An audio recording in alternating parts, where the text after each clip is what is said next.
friends, and welcome to today's video. I am so excited to finally get to share with you my process for cleaning my Betta tank. Now, right before we hop in, I just want to say that a lot of people I have found feel like cleaning their Betta tank is going to be this big ordeal. Honestly, it's super duper easy, and I'm going to show you exactly how I do it. It's a very easy method. Also, you'll probably want to do this with a well-established Betta tank, depending on the size. If it's 5 to 10 gallons, you'll probably want to do this every 2 to 3 weeks, maybe 4. It just depends on how much waste you see at the bottom. Usually you will be able to see it, and when you see that build up, you'll know that it is time to clean the tank. Alright, let's go ahead and get into the tools we'll need. First up, you'll need a pair of tweezers. Now, they're not absolutely necessary, but I do like to keep them on hand. Now, you can use this scrub sponge or this magnetic glass cleaner, which I always prefer. This one's just easier. I don't recommend the sponge as much. And then you'll want a bottle of Prime, which is your water conditioner, and then a big pot or just an old bucket. I use an old kitchen pot, and if you're a seasoned fish keeper, you'll know all about the old pot. Alright, to start off, you will probably need to trim back your floating plants. And again, this is only for those, obviously, who have floating plants, so if you don't in your tank, just totally skip this section. It's relatively easy. If it's really thick, I can scoop it out pretty easily with just a pair of tweezers, but sometimes I just want to go in with a paper towel or a small fishing net. Yeah, it's really messy. It's always really messy. I just don't really see any way around it. Seriously, these things grow so fast I have to thin them out probably once or twice even a week. After that, it is algae scraping time. Now, as you can see, there's this film on the glass. That's algae, and the snails usually take care of it all, but sometimes there's patches left over, and so I just need to scrape all of that off. And in that case, I will use my handy dandy magnetic glass scraper. I have found this so helpful, so much better than the sponge, which can get really nasty because it can harbor a lot of water. It can take a while for it to dry. This does not have any of that. It's super easy, so I will have that linked in the description for you. There's a lot of different types. They all have the same function. So if you see a brand you particularly like, then grab that one. As far as how to scrub with this thing, honestly, a straight up and down motion will work just fine. Usually if it's a hard patch of algae and it's kind of hard to get up, you're gonna have to go over it a few times anyway, but up and down or in a circular motion will work. Circular motions, though, do work better if you're not backed up against a corner. So if you're up against a corner like I am at this point, then back and forth or up and down are your best options. And after only a few times over, it'll go away completely. Now enjoy a brief moment of my dad absolutely bringing the roof down with his new radio.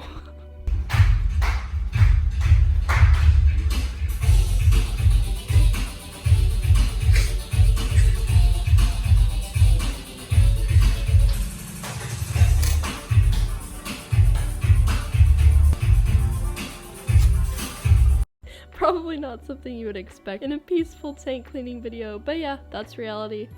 That was going on almost the whole time I was cleaning, but you know what, that's alright. It was fun and it made me laugh. Now that everything is clean and scrubbed down, time to grab your trusty pot and get your siphon out. Now, one thing you need to remember is that you always want the pot to be on the lowest point, so I put it on the floor. By doing this, it creates a really strong suction. Otherwise, like if I had the pot on my counter, the water wouldn't be flowing as strong and it wouldn't have as strong of a suction, so I wouldn't be able to get everything out of the rocks as easily.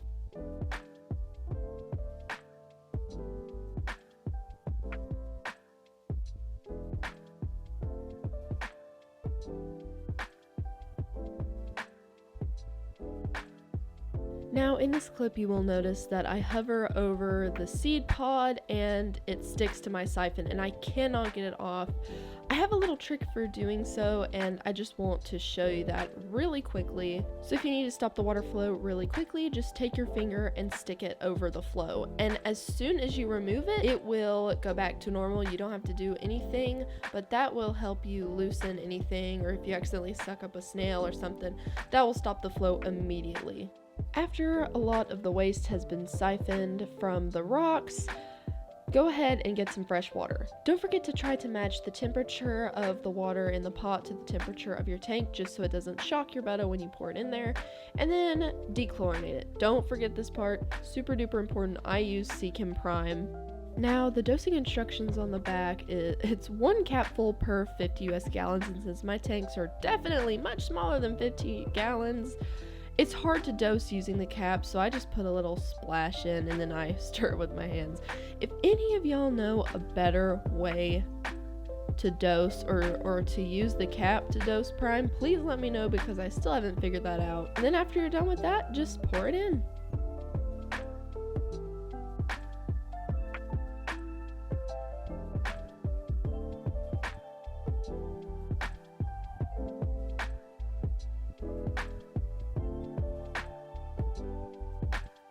That is it, friend. You are done. Now, there are a few points that I wanted to talk over really briefly. Number 1, snails will keep your plants clean. You don't need to remove each plant and scrub the algae off every time you do water changes. That may seem absolutely crazy, an absolutely preposterous idea. Why would anybody do that?